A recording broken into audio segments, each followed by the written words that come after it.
नमस्कार दोस्तों, आपके अपने चैनल पोल के लोल में आप सभी का स्वागत है। आज का हमारा वीडियो है भारतीय स्वतंत्रता अधिनियम। भारतीय स्वतंत्रता अधिनियम 1947। आज ये हमारा ऐतिहासिक पृष्ठभूमि का लास्ट है। इसके बाद कोई भी अधिनियम नहीं बचता ब्रिटिश शासन के अधीन का। तो ये अधिनियम 1947 में बना था। इस अधिनियम की पहले हम एक कहानी के रूप में समझ लेते हैं कि ये अधिनियम क्या थी, इसकी पृष्ठभूमि। तो एक कहानी के रूप में हम ऐसे समझते हैं इसको कि 20 फरवरी 1947 को क्लीमेंट एटली ब्रिटिश के जो प्रधानमंत्री थे, उन्होंने घोषणा करी कि 30 जून 1947 को भारत को आज़ादी दे दी जाएगी। किसने घोषणा करी? क्लीमेंट एटली ने घोषणा करी कि 30 जून 1947 को भारत को आज़ादी दे दी जाएगी। भारत को आज़ादी दे दी जाएगी और एक सत्ता जो है वो उत्तरदायी शासन के हाथों में सौंप दिया जाएगा। उन्होंने घोषणा कर दी। इस घोषणा के बाद मुस्लिम लीग नाखुश हुए तथा आंदोलन विभाजन की बात कही कि भारत के लिए अलग और हिंदू मुस्लिम अलग अलग रहने की इच्छा प्रकट की मुस्लिम लीग ने। तथा इस घोषणा के बाद फिर दोबारा से ब्रिटिश सरकार ने घोषणा करी और 3 जून 1947 को उन्होंने यह घोषणा करी कि जो 1946 का संविधान सभा के गठित है उसमें इच्छा है, अगर वह जिन क्षेत्रों में चाहते हैं वह संविधान लागू करना तो वो कर सकते हैं, नहीं अन्यथा कोई दबाव नहीं डाला जाएगा उन क्षेत्रों के ऊपर संविधान के लिए। फिर दूसरी बात 3 जून 1947 को ही एक और घोषणा करी गई, एक और योजना लाई गई जिसे माउंटबेटन योजना के नाम से जाना जाता है। इसके अंतर्गत भारत विभाजन की बात कही गई थी। मैं इसके अलग वीडियो बनाऊंगा माउंटबेटन योजना के ऊपर।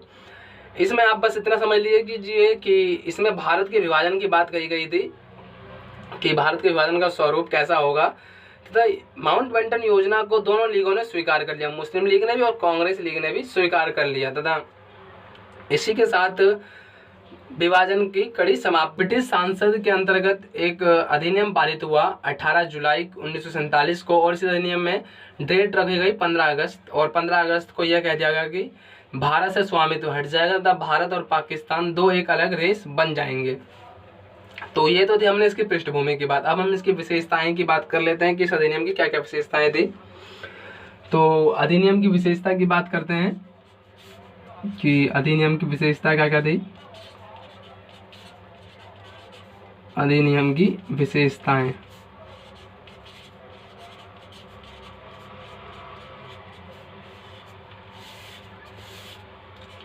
इसकी सबसे पहली जो विशेषता थी वो ये थी कि 15 अगस्त 1947 को 15 अगस्त 1947 को ब्रिटिश शासन की सत्ता समाप्त हो जाएगी। ब्रिटिश शासन की सत्ता, ब्रिटिश सत्ता समाप्त हो जाएगी, समाप्त हो जाएगी। ब्रिटिश शासन की सत्ता समाप्त हो जाएगी और भारत और पाकिस्तान दो नए संप्रभु राष्ट्र बन जाएंगे। संप्रभु राष्ट्र बन जाएंगे, दो संप्रभु राष्ट्र बन जाएंगे।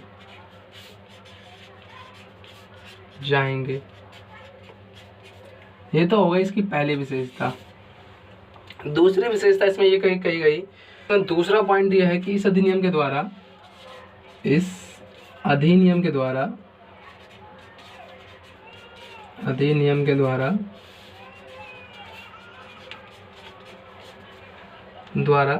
दो डोमिनियन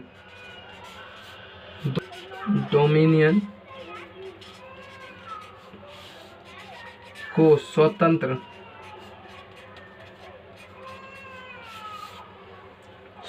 करने की बात कही गई,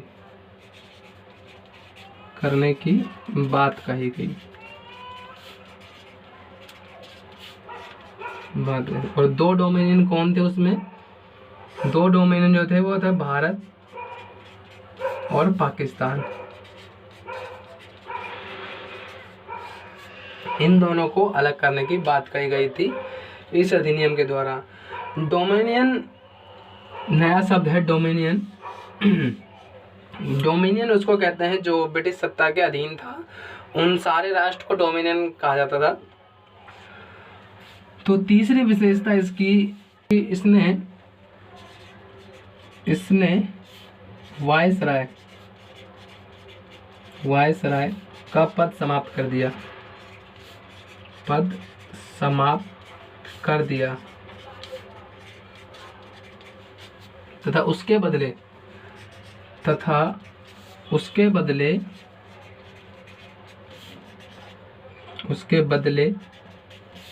गवर्नर जनरल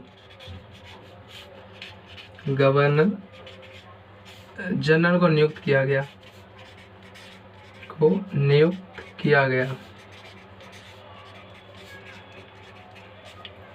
तथा जो गवर्नर जनरल को चुनने का अधिकार था वो कैबिनेट को दिया गया। कैबिनेट को अधिकार था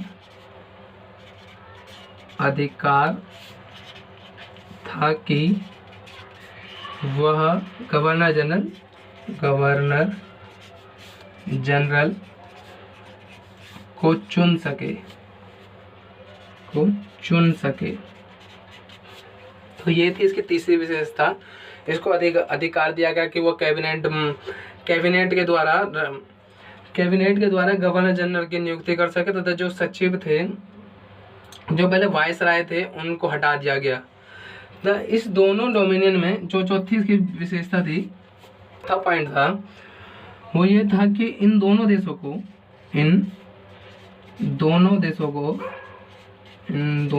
को यह अधिकार था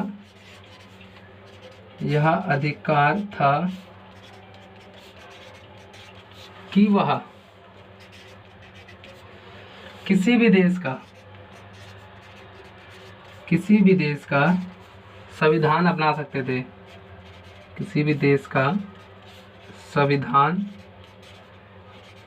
अपना सकते थे, अपना सकते थे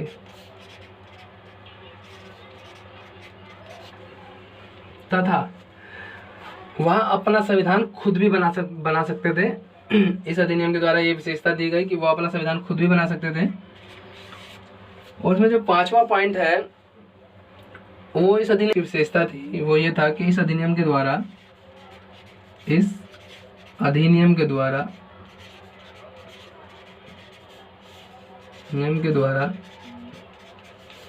15 अगस्त